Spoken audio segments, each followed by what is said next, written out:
I have chosen brief C, which is adversity into triumph. The outline of my idea is mainly based towards racing games. Racing game developers take many different approaches to incorporate realistic challenges into the games for the player. These mainly consist of realistic AI opponents or the ability to adapt and change the car, upgrading it to be able to challenge your opponents. These upgrades usually only follow basic details of just adding new parts such as new engines or better tyres.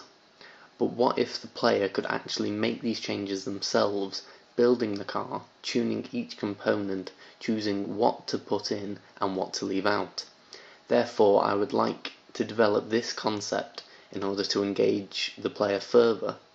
This could also involve the learning curve for the player, almost becoming educational for. The game I have chosen for this is Forza 4, where I feel the player may feel disengagement from vehicle upgrades by only really being given the basic details, and then just at a click of a button the parts are applied.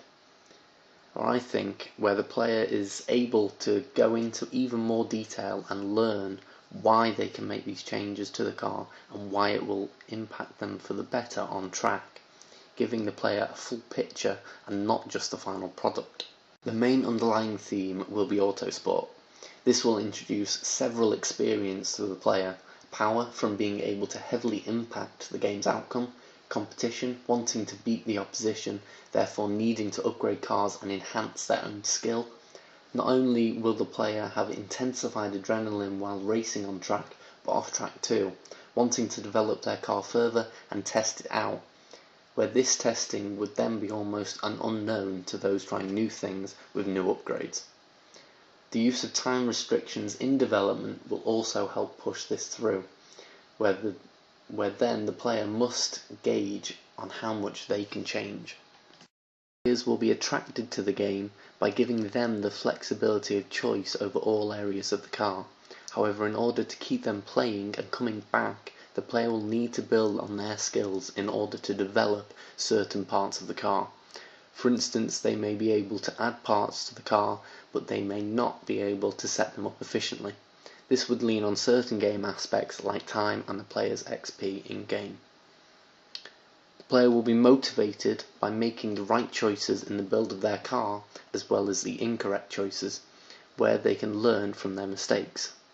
Now the key question here is, if the player fails, will they be pushed to try a different approach? This will have to be looked at in testing and see what kind of approaches the player may take. The game would benefit further from this, as the player would feel more engaged with their overall surroundings in-game and feel that they had more of an impact on the final outcome, whether it be the quality of the car that they have built or a winning championship with their car.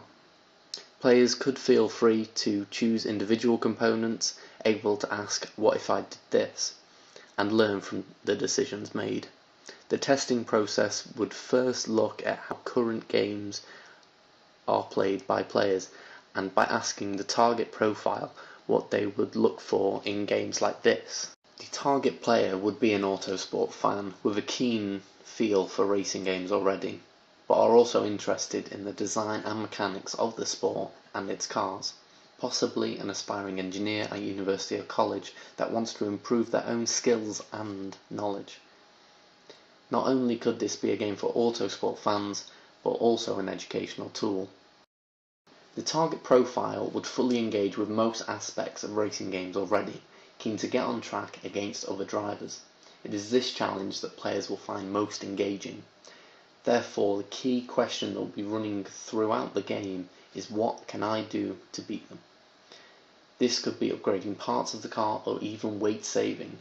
As this particular aspect of the game would reflect a hands-on approach in real life, then in order to make this more realistic, the player could use actual objects that could be found in game, which could then be adapted to use in areas like augmented reality, thus allowing even more freedom of choice and giving the player an intellectual challenge.